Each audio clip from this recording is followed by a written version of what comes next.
Joe has some unit cubes which are either black, grey, or white, like all the same color for each small cube. And she uses 27 of them to build a 3 by 3 by 3 cube. Let's get this sketched out.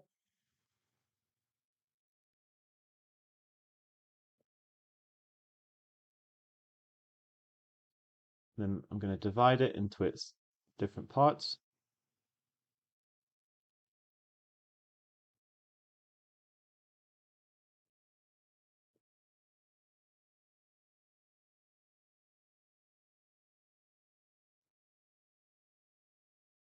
Okay, not bad.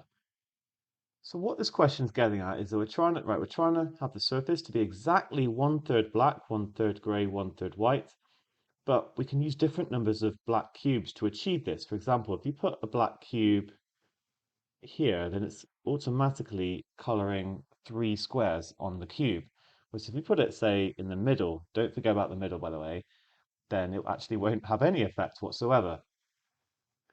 So first up, there are 9 squares on each face. There are 6 faces, so we're trying to color 54 squares essentially.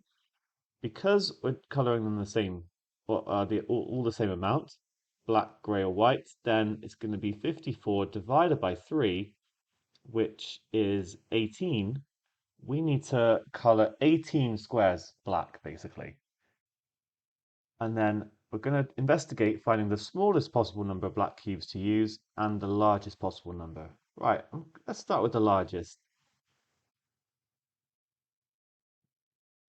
Actually, I've changed my mind. I'm going to start with the smallest. So the smallest number I can shade. Do you know what? I'm going to just make a copy of this so I can don't have to draw the whole thing out again in a minute.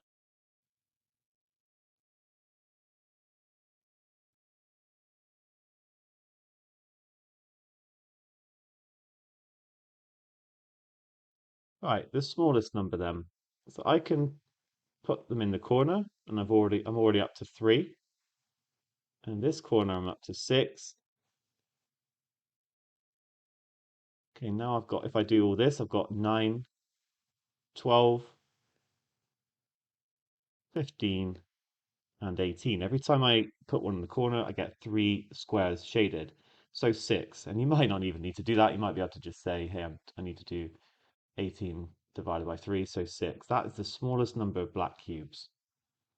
Let's look at the largest number. This is the largest number. We're going to avoid the corners. And for example, right, I need 18. So I could do all of the center ones. There's going to be 6 center ones.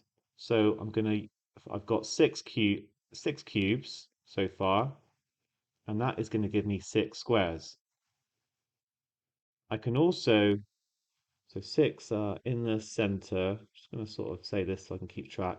I'm also going to have 1 in the very middle, and this is going to give me 0 squares.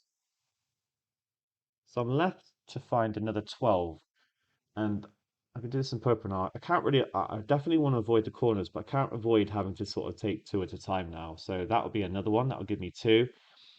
And we can see we're going to need another 6 of these on the edges. So 1 there, maybe 1 there. Every one of these, I'm going to get an extra 2 squares. So maybe that 1 down here. So another 6 cubes on kind of on the edge, if you know what I mean, not on the corner. That's going to give me 12 squares. So that's going to take me up to 18 as required. So I've got my 6 in the centers, I've got my 1 in the middle, and I've got the 6 I have to use at the edges. So overall, the largest is going to be 13.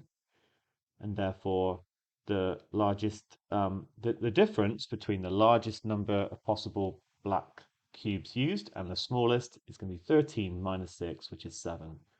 What a great question.